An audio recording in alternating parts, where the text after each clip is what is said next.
সম্মানিত দর্শকবৃন্দ, আসসালামু আলাইকুম। আমি সাইফুল ইসলাম, ফিজিওথেরাপিস্ট। ভীষণ ফিজিওথেরাপি সেন্টারের পক্ষ থেকে আপনাদেরকে সবাইকে অভিনন্দন। আজকে আমরা আপনাদের সাথে আলোচনা করব বা আমরা আজকে আপনাদেরকে টেনিস এলবোর কিছু এক্সারসাইজ দেখাবো, যেগুলো আপনারা বাসায় বসে নিজে নিজে আপনারা যে এক্সারসাইজগুলো করতে পারেন সেই এক্সারসাইজগুলো। তো আসলে টেনিস এলবোটা কি? এটা হচ্ছে আমাদের এলবো বা কনি। অনেক সময় আমাদের হাতের এখানে ব্যথা থাকে। এই ব্যথাটা টেনিস প্লেয়াররা সাধারণত যারা টেনিস খেলে এদের সাধারণত বেশি হয়, এই জন্য এটার নাম দেওয়া হচ্ছে টেনিস এলবো। বাট এটা টেনিস প্লেয়ার, এটা যেই কারো ক্ষেত্রে এই সমস্যাটা হয়ে থাকে। যেমন অনেক সময় আমরা যারা যারা এরকম দোয়া মোছার কাজ করে কিংবা বারবার রিপিটেটিভ কাজ করে কিংবা ওজন নেয়, অর্থাৎ সোজা কথা যারা বিভিন্ন ড্রাইভিং করে, অনেক সময় বিভিন্ন কারণে এই জায়গাটাও কিন্তু আমাদের ব্যথা হতে পারে। এটাকে আমরা টেনিস এলবো বা ল্যাটারাল ইপিকন্ডাইলাইটিস আমরা বলে থাকি। সো এখানে যদি ব্যথা হয় আপনি তাহলে কি করবেন? অবশ্যই আপনার নিকটবর্তী আপনি ফিজিশিয়ান বা ফিজিওথেরাপিস্টের কাছে আপনি অবশ্যই যাবেন।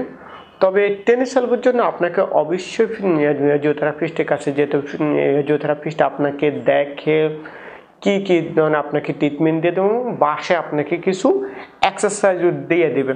তো বাসায় আপনাকে কি ধরনের এক্সারসাইজ আপনাকে একজন ফিজিওথেরাপিস্ট সাজেস্ট করতে পারে আমি সেগুলো আপনাদেরকে দেখাচ্ছি। তবে আপনার ফিজিওথেরাপিস্ট আপনাকে যে এক্সারসাইজগুলো সাজেস্ট করবে স্পেশালি ওটা আপনার জন্য বেস্ট।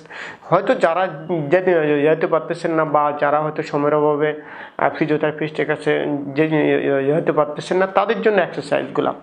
সো আমরা এক্সারসাইজগুলো এখন শুরু করতেছি। এক্সারসাইজগুলো খুব ইজি। আমার হাতে একটা থেরাব্যান্ড আছে, আপনি একটা তাওয়ালে, একটা হচ্ছে আপনার পানির বোতল, এগুলো দ্বারা আপনি এক্সারসাইজটা খুব সহজে করতে পারেন। শুধু একটা পানির বোতল দিয়ে আপনি এক্সারসাইজটা করতে পারেন। আমরা একটা তাওয়ালে বা বালিশের উপর আমরা হাতটা রেখে আমরা এটা করতে পারি, কিংবা একটা এরকম আমরা একটা বালিশ নিয়ে বালিশের উপর হাতটা রেখে আমরা চাইলে এটা করতে পারি। এদিকে 10 বার এখানে নিলাম, তারপর আবার এদিকে আনলাম, একবার হলো। এবং 10 বার করলে 1 সেট। তাহলে আমরা একটা এক্সারসাইজ আমরা শিখলাম। সেকেন্ড যে এক্সারসাইজটা 2 নম্বর, আমরা হাতটা এভাবে রাখলাম, রেখে এটা এভাবে উঠালাম। পানির বোতল অথবা 1 কেজি বা হাফ কেজি একটা পানির বোতল, প্রথম দিকে আমরা হাফ কেজি পানির বোতল দিয়ে আমরা শুরু করব। এবং আমরা উঠাবো, নেব, উঠাবো। আমি কি করলাম? আমি উঠালাম, আবার রাখলাম, একবার হলো, 2 বার হলো। এবার 10 বার করলে 1 সেট হবে। তাহলে আমাদের দুইটা এক্সারসাইজ হয়ে গেল, খুবই ইজি। তা আমাদের পানির বোতল এখন শেষ। আপনি চাইলে এটা আবার একেবারে এদিক থেকেও আপনি করতে পারেন, টেবিলের মাথায় রেখে এমনভাবে এবার উঠাবেন। আর বালিশ দিয়ে করলো, বালিশটা উঁচু বালিশের উপর রাখবেন, রেখে আপনি এভাবে আপনি উঠাবেন। তাহলে আমরা দুইটা এক্সারসাইজ আমরা শিখলাম, পানির বোতলের কাজ শেষ। এখন তাহলে আমাদের এটাকে নানো রাখলাম, নিশ্চয়ই এটার কোনো কাজ আছে। তাহলে নিয়ে এভাবে নিয়ে আমরা এটাকে শক্ত করে ধরবো, এটার উপর আমরা রাখতে পারি চাইলে। 1 2 3 4 5 আবার ছেড়ে দিলাম, এই অর্থাৎ আমি শক্ত করে ধরলাম। 1 2 3 4 5, তারপর আবার ছেড়ে দিলাম, এই আমি একবার হলো আমার 1 2 3 4 5, দুবার হলো। এবার 10 বার করলে 1 সেট হবে। তাহলে আমরা 3টা এক্সারসাইজ আমরা শিখে গেলাম, ভেরি ইজি। আমাদের তাওয়ালের কাজও শেষ, বালিশের কাজও শেষ।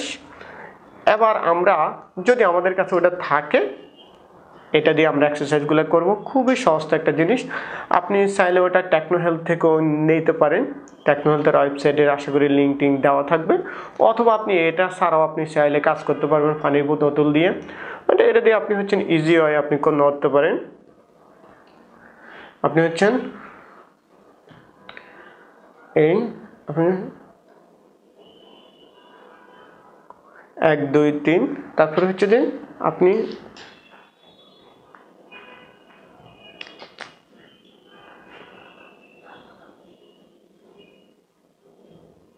অথবা যদি আপনার কাছে এটা যদি না থাকে আপনি এখানে চাপ দেবেন, চাপ দিয়ে ধরে 1 2 3 4 5 আবার ছেড়ে দেন। আবার দেখেন 1 2 3 4 5 এক্সারসাইজটা 1 2 3 4 5 এই ভেরি নাইস এক্সারসাইজ।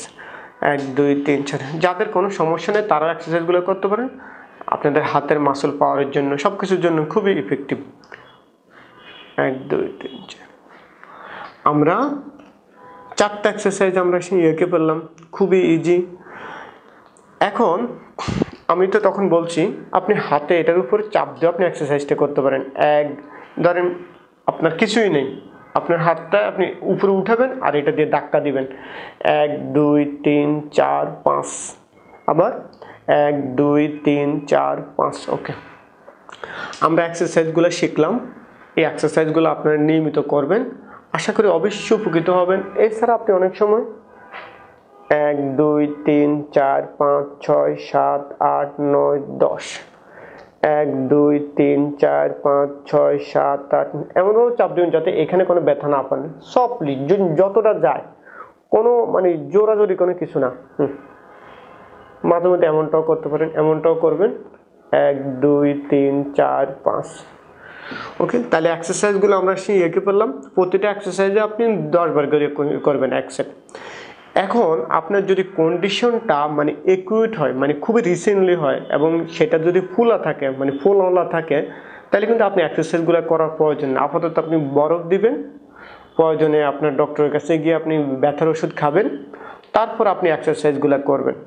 আর আপনি যদি অবশ্যই আপনার ফিজিওথেরাপিস্টের কাছে গেলে উনি আপনাকে বিভিন্ন ধরনের ইলেকট্রোথেরাপি, এছাড়া হচ্ছে আপনাকে মুভমেন্ট মোবিলাইজেশন খুবই ইফেক্টিভ আপনার টেনিস এলবোর জন্য।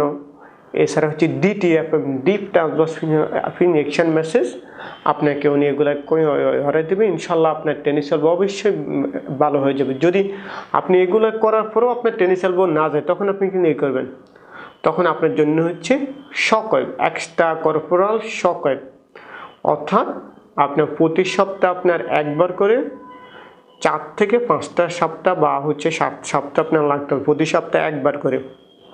অনেক ইফেক্টিভ টেনিস এলবোর জন্য শকওয়েভটা। মানে আশা করি আপনারা টেনিস এলবোর এক্সারসাইজগুলো সম্পর্কে, টেনিস এলবোর ওভারঅল ট্রিটমেন্ট সম্পর্কে একটা ধারণা পেয়েছেন। আপনারা এক্সারসাইজগুলো দৈনিক 3 বার 4 বার করে করবেন, ইনশাল্লাহ অবশ্যই উপকৃত হবেন। আপনি আপনার ব্যাটার ট্রিটমেন্টের জন্য অবশ্যই আপনি আপনার নিকটবর্তী ফিজিওথেরাপিস্টের কাছে যেতে পারেন। প্রয়োজনে ভীষণ ফিজিওথেরাপি সেন্টারে আপনারা ভিজিট করতে পারেন। সবাই ভালো থাকেন, আল্লাহ হাফেজ, আসসালামু আলাইকুম।